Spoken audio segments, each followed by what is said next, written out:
Hey everyone, welcome back. Today let's dive into some exciting MMA updates, starting with Charles Oliveira's prediction for the upcoming showdown between Islam Makhachev and Arman Tsarukyan. As UFC 311 draws near, Makhachev remains the betting favorite to defeat Tsarukyan for the second time. However, Oliveira thinks the fight is too close to call. Before we go further, don't forget to support by liking this. Now back to it. While many fans believe Tsarukyan gave Makhachev a tough fight in their 2019 clash, the odds currently favor Makhachev at around 4-1. Charles Oliveira, who has fought both Makhachev and Tsarukyan, weighed in on this matchup. He lost to Makhachev via submission in 2022 and suffered a split decision loss to Tsarukyan this past April. Appearing on a podcast recently, Oliveira shared his thoughts on this highly anticipated rematch. Through his translator, he said, "It's 50-50. They're very similar fighters with very similar styles, so it all comes down to who trained harder and who wants it more." Oliveira isn't the only one who thinks this fight will be razor close. However, it's worth considering whether he's deliberately staying neutral and not picking a side publicly. Known for avoiding controversy, Oliveira also addressed the possibility of facing the winner. Here's what he had to say. "That's why I'm here. I don't want to overshadow anyone's moment. If Islam keeps his belt or Arman wins, I don't want to steal their spotlight that night. But if I get the chance to fight one of them and prove I deserve the next title shot, I'm all in." Currently ranked number 2 in the lightweight division, Oliveira is certainly in the mix. But if Makhachev retains his title, will fans be eager for an immediate rematch? Although Oliveira is a big name and a fan favorite, there's growing buzz about Makhachev possibly moving up to welterweight. When asked about facing Oliveira again, Makhachev said, "If fans want it, why not? But unless he's changed something from the first fight, the result will be the same." Still, he has a huge fan base in Brazil and the US, so if people want it, let's do it. So what do you think? If Makhachev defends his title, should he take on a new opponent, possibly at welterweight, or should he run it back with Oliveira? In other news, Dana White has officially joined the board of Meta. The announcement caught many people off guard, sparking plenty of conversation. Meta CEO Mark Zuckerberg shared his reasons for bringing the UFC president on board during a recent podcast appearance.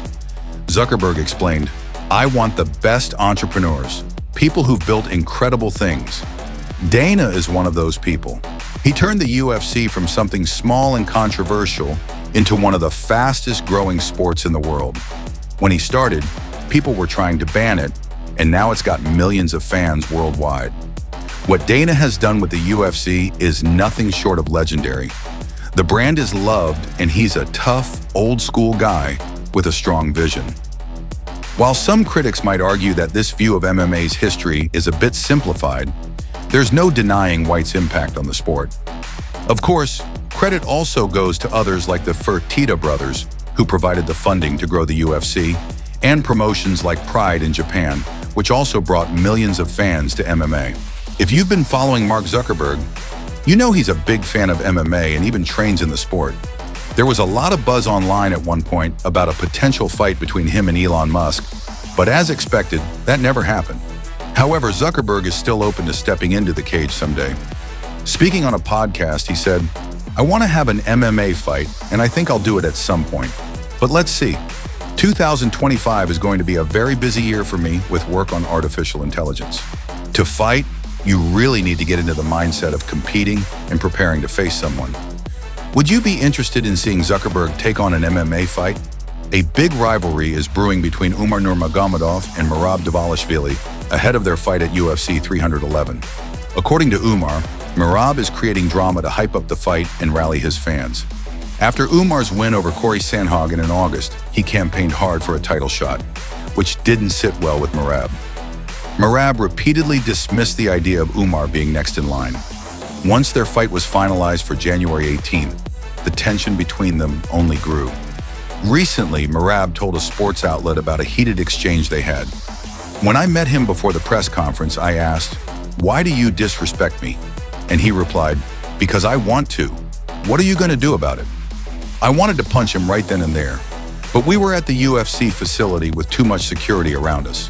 At the press conference, I wanted to fight him, but it's whatever now. The fight is set." Merab has accused Umar of being disrespectful multiple times. However, when Umar addressed the issue, he seemed confused by Merab's claims. "I don't know what he's talking about. I haven't said anything disrespectful. He's making this up to motivate himself or bring his fans on board. We'll see what happens. If he's saying he's going to slap me, let him try, but let your words mean something when you speak." As expected, Umar has expressed confidence in defeating Merab, but hasn't fired back with insults or trash talk. Whether Merab is making up issues or not, this fight week promises to be intense, and it'll be exciting to see if the division gets a new champion this weekend. Ilia Topuria has been making waves by teasing a move up to lightweight, and one of the top contenders in the division, Arman Tsarukyan, is fully on board with the idea. For a while now, Topuria has mentioned that he plans to step up to the 155-pound division at some point. Recently, he even suggested his time in the featherweight division might be coming to an end. However, Topuria later clarified that he's not ready to give up the featherweight title just yet. As Tsarukyan prepares to face Islam Makhachev at UFC 311, he's also keeping an eye on potential future matchups. Topuria's move to lightweight could shake things up even further in an already stacked division. Arman Tsarukyan recently spoke about the possibility of Ilia Topuria moving up to the lightweight division. When asked, Tsarukyan welcomed the idea and said he should move to 155 because he's a big name. "Our division is already full of big names, and his addition would make it even more exciting. It would bring more attention to us, and we'd make more money." Lightweight is already one of the most popular divisions, thanks to fighters like Conor McGregor, Khabib Nurmagomedov, Islam Makhachev, Dustin Poirier, and Justin Gaethje. If Ilia joins, it's only going to get better. There's no doubt that Topuria stepping up to lightweight would bring even more buzz to the division. As one of the fastest rising stars in MMA, his move could shake things up. However, it seems likely that the UFC will first book a rematch between Topuria and Alexander Volkanovski. After Topuria's impressive win over Max Holloway in October, he even admitted that giving Volkanovski a rematch makes sense. Here are some exciting updates on fights that have been added to the UFC's upcoming schedule. February 1st card in Saudi Arabia. Jordan Levitt is no longer fighting lightweight Abdul Karim Al-Sawadi. Instead, Al-Sawadi will face Baggy Oki. Oki is coming off a submission loss in September, while Al-Sawadi is looking for redemption after his UFC debut loss in March. February 22nd card in Seattle. Ricky Simon is set to face Yavid Basharat. Simon, once a top bantamweight contender, is in desperate need of a win after 4 straight losses. Meanwhile, Basharat is coming off his first UFC defeat and will look to bounce back. UFC Vegas 103, rising flyweight prospect Asu Almabayev will take on former title challenger Steve Erceg. Almabayev is undefeated in the UFC so far, while Erceg is eager to end a 2-fight losing streak after facing top fighters like Alexander Pantoja and Kai Kara France. UFC Vegas 105 on April 15th. Giga Chikadze is set to face David Onama in an exciting featherweight matchup. Chikadze is looking to recover from a loss to Arnold Allen, while Onama is riding a 3-fight win streak. March 22nd, card in London, Ken Loughran will battle Nathan Fletcher. Loughran is coming off a loss to Jake Hadley, while Fletcher recently secured a submission win in his last outing. Jiri Prochazka has been working hard as he prepares for another chance at reclaiming the UFC light heavyweight crown. Prochazka has fallen short twice in his quest to win back the title, but remains determined to return to the top. Updates on his progress suggest he is leaving no stone unturned in his training. As Jiri Prochazka, also known as the Czech Samurai, prepares to face Jamahal Hill next weekend, it's clear he's not giving up on his dream of becoming champion again. Prochazka will meet Hill at UFC 311, marking his first fight since June, when current champion Alex Pereira stopped him. Interestingly, Pereira also finished Prochazka in their first matchup back in November 2023. Recently, Prochazka shared a video of himself training for the massive fight and expressed gratitude to his coach, Martin Kavanagh, for helping him get ready. If Prochazka manages to defeat Hill next weekend, it will be intriguing to see what comes next for him, especially if Pereira retains the light heavyweight title. Would a third fight between Prochazka and Pereira be on the table? It seems unlikely, but time will tell. Legendary referee Big John McCarthy, known for officiating countless major MMA bouts, recently made some bold claims about UFC President Dana White that are sure to grab attention. McCarthy, who has worked closely with the UFC and White over the years, shared his insights during a podcast appearance. According to McCarthy, there were instances where White admitted to him that he would publicly criticize his officiating to drum up interest for rematches. McCarthy explained, Dana would come up sometimes and say, "Hey, that was a good call, but I'm going to have to throw you under the bus." He'd do it to create controversy and justify a rematch. He'd say something like, "That was controversial, so we're going to have to book that fight again." It was all part of generating buzz. What's your take on McCarthy's claims? Do you think White deliberately stirs controversy to hype up future fights? While McCarthy has criticized White at times, he also acknowledged the UFC president's relentless efforts to make the long-awaited fight between Khabib Nurmagomedov and Tony Ferguson happen. Despite several attempts, the fight never came to fruition, with the COVID-19 pandemic eventually putting an end to the dream matchup. Footage surfaced recently showing Khabib Nurmagomedov being removed from a plane headed to UFC 311. The incident reportedly began when a flight attendant asked Khabib, who was seated in an exit row, if he could assist in an emergency. Initially, Khabib didn't understand the question, but he eventually agreed. However, the flight crew doubted his ability and asked him to either switch seats or leave the plane.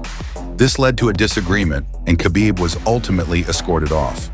One crew member stated, "We can either move you to another seat or you'll have to get off the plane." Despite Khabib's attempt to comply, the situation escalated, and the flight attendants insisted he leave. The MMA community quickly reacted to the incident. Some fans expressed outrage, pointing out that Khabib is likely one of the most capable individuals to handle an emergency situation. Others speculated that he may have been treated unfairly due to his accent or background. A few notable comments from the MMA community included, "Khabib is probably one of the best people to have in an emergency situation. This feels wrong. He speaks multiple languages and has a degree in finance. There's no way he wasn't capable of sitting in the exit row." It's heartbreaking to see such a humble and respected person treated this way. Others joked about the absurdity of the situation, but also questioned why airlines rely on untrained passengers for such critical tasks. What do you think? Was the flight attendant justified, or was this an overreach? Share your thoughts. During a recent live stream, Islam Makhachev appeared with popular streamer Aiden Ross, and the two had some fun testing out moves. Aiden asked Islam to deliver a body shot, which quickly knocked the air out of the streamer despite his padded protection. Aiden exclaimed after the punch, "It's nothing. I'm fine." "Okay, maybe not. If I didn't have this padding, my ribs might be broken." The fun didn't stop there. Makhachev demonstrated some grappling moves on Aiden, effortlessly putting him in holds and explaining techniques. Aiden was left shocked at how easily Makhachev controlled him, saying, "How are your legs so strong? That's insane." At one point, Aiden even attempted to put Islam in a hold, but it didn't take long for the lightweight champion to break free and regain control. The stream showcased Makhachev's skill and strength in a lighthearted way, giving fans a glimpse of his abilities outside the octagon. If you enjoyed this update, make sure to like this post and subscribe for more MMA news and updates. Stay tuned for the latest on UFC 311 and beyond. Don't miss out.